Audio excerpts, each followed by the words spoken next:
కాసేపట్లో నాగార్జున సాగర్ ప్రాజెక్టు గేట్లెత్తేందుకు అంతా సిద్ధం చేశారు అధికారులు. మొదట 2 లక్షల క్యూసెక్కులు విడుదల చేస్తామని చెప్తున్నారు.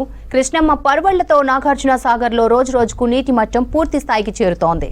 ప్రాజెక్టులోకి ఇన్ఫ్లో 4,41,000 క్యూసెక్కులకు పైగా ఉంది. సాగర్ పూర్తి స్థాయి నీటి మట్టం 590 అడుగులు కాగా ప్రస్తుతం 580 అడుగులకు నీరు చేరింది. పూర్తి స్థాయి నీటి నిల్వ సామర్థ్యం 312 టీఎంసీలు కాగా ప్రస్తుతం నీటి నిల్వ 284 టీఎంసీలకు చేరింది. సాగర్ జల విద్యుత్ కేంద్రంలో విద్యుత్ ఉత్పత్తి కొనసాగుతోంది. కుడి ఎడమ కాలువల ద్వారా నీటిని వదులుతున్నారు.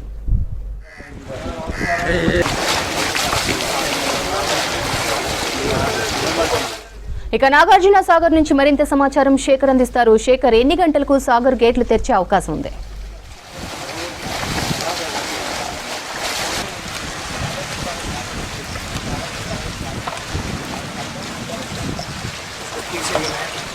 శ్రవంతి, 2 తెలుగు రాష్ట్రాల్లో వరప్రసాదినిగా చెప్పుకునే నాగార్జున సాగర్ ప్రాజెక్టు నిండు కుండలా మారింది. దాంతో కొద్దిసేపట్లో నాగార్జున సాగర్ గేట్లను ఎత్తనున్నారు అధికార యంత్రాంగం. ఇప్పటికే మొత్తం 24 గేట్లకు సంబంధించి 2 లక్షల క్యూసెక్లకు వాటర్ చొప్పున 2 లేదా 3 గేట్లను ముందుగా ఎత్తే అవకాశం అయితే కనిపిస్తున్నది. ఇక అధికారులు ఇప్పటికే సమాయత్తమయ్యారు, సిద్ధంగా ఉన్నారు. 2 తెలుగు రాష్ట్రాలకు సంబంధించి ఇప్పటికే కుడి ఎడమ కాలువకు సంబంధించి సాగునీరు తాగునీరు అవసరాల కోసము కుడి ఎడమ కాలువకు నీటిని విడుదల చేశారు అధికారులు. అదేవిధంగా మరోవైపు ఎలాంటి ఇబ్బంది కాకుండా గత సంవత్సరంతో పోలిస్తే ఈ సంవత్సరం పెద్ద ఎత్తున ఎగువ ప్రాంతాల్లో భారీ వర్షాలు ఉండడం, ఆ వర్షాలతో నాగార్జున సాగర్ శ్రీశైలం ప్రాజెక్టు పూర్తిగా నిండడంతో దిగువ ప్రాంతానికి పెద్ద ఎత్తున ఇన్ఫ్లో వదిలారు. దాంతో నాగార్జున సాగర్ ఇప్పుడు నిండుకుండలా మారింది.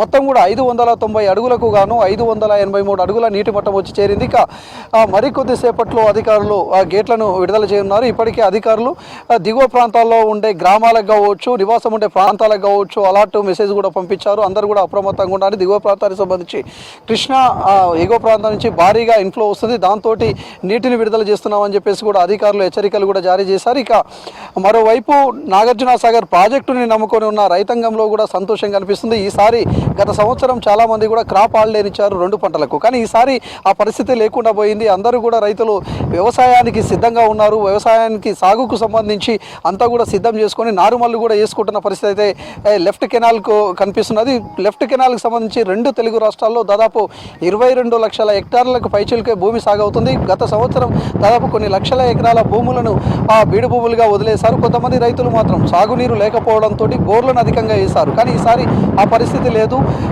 పెద్ద ఎత్తున నాగార్జున సాగర్ ప్రాజెక్టు నీళ్లు రావడంతో ఖచ్చితంగా కూడా 2 క్రాపులకు నీళ్ళు ఇస్తామని అధికార యంత్రాంగం చెప్పింది. ఇప్పటికే రాష్ట్ర ప్రభుత్వం కూడా మొన్న ఇటీవల కాలంలో 3 రోజుల క్రితమే మంత్రులు కోమటిరెడ్డి వెంకటరెడ్డి అదేవిధంగా ఉత్తమ్ కుమార్ రెడ్డి లెఫ్ట్ కెనాల్కు నీటిని విడుదల చేశారు. 11 రోజుల పాటు 500 క్యూసెక్లకు రోజుకు కూడా పెంచుకుంటూ 11 రోజుల పాటు నీళ్లను విడుదల చేస్తామని చెప్పుకొచ్చారు. మొదట చెరువులు కుంటలను నింపుతారు తాగునీటి అవసరాల కోసం, తర్వాత సాగునీటి అవసరాలకు కూడా ఇస్తామని కూడా చెప్పుకొచ్చిన పరిస్థితి అయితే కనిపిస్తుంది. ఓవరాల్గా నాగార్జున సాగర్ ప్రాజెక్టు గత సంవత్సరం ఇదే సమయానికి 516 అడుగులు మాత్రమే నీటి మట్టం ఉండే, కానీ ఈసారి 583 అడుగులకు చేరింది. ఆగస్టు మొదటి వీక్లోనే పెద్ద ఎత్తున వరద నీళ్లు రావడం, అదేవిధంగా ఎగువ ప్రాంతాల్లో భారీ వర్షాలు ఉండడంతో అటు రైతుల్లో కావచ్చు తెలుగు రాష్ట్రాల ప్రజల్లో కావచ్చు ఆనందం అయితే స్పష్టంగా కూడా కనిపిస్తున్నది.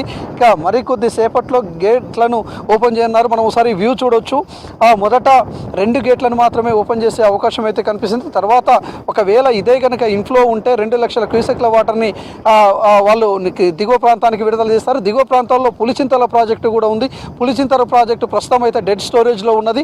ఇక మరోవైపు నాగార్జున సాగర్ ప్రాజెక్టుకు సంబంధించి మొత్తం కూడా ఇన్ఫ్లో ఎక్కువ ఉండడంతో అటు కుడి ఎడమ కాలువలకు సాగునీటి తాగునీటి అవసరాలతో పాటు విద్యుత్ తయారీకి ఎలాంటి ఆటంకం కలగకుండా విద్యుత్ తయారీకి కూడా పెద్ద ఎత్తున నీటిని విడుదల చేశారు.